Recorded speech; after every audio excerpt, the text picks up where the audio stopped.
તો જોવો અત્યારે અમારા રમેશભાઈ એડા સોફાનું કામકાજ ચાલુ થઈ ગયું. હવે હીરામાં ભાઈ મંદી છે ને તો હા ભાઈ અત્યારે બહુ બંદી છે એના કારણે આપણે એરડા સોંપીએ. હા જોઈ લ્યો અત્યારે હવે રમેશભાઈ મંદીને કારણે ભાઈ છે ને એડા સોંપે છે. હીરા આવતા નથી. હા એવું છે, હીરા અત્યારે આવતા નથી, હીરાઓ વેકેશન છે. અને આ છે અમારી શેઠાણી. જોઈ લ્યો આ શેઠાણી, જો શેઠાણી પણ મંડાણી હો ભાઈ એડા સોંપવા. કેમ બાકી શેઠાણી વ્હાઈટ કોલ લઈને દાંતડી લઈને મંડાઈ ગઈ ને એમ જોઈએ. આ ખેતી સિવાય કોઈનો ઉધાર જ નથી, સમજાણું? આ ખેતી છે ને તો જ બધું છે અત્યારે.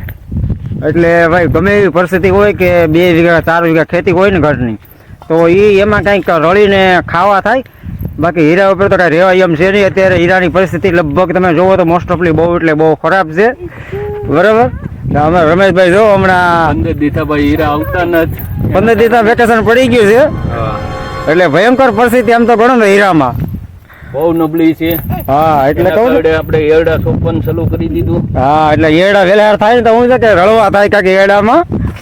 ના શેઠાણી જોવો તમારે કેમ બાકી શેઠાણી કેમ બાકી મજા આવે ને વાડી? હવે મજા જ આવે ને. હા ઓલો બહુ ટાટા સાયા ખાધું કા?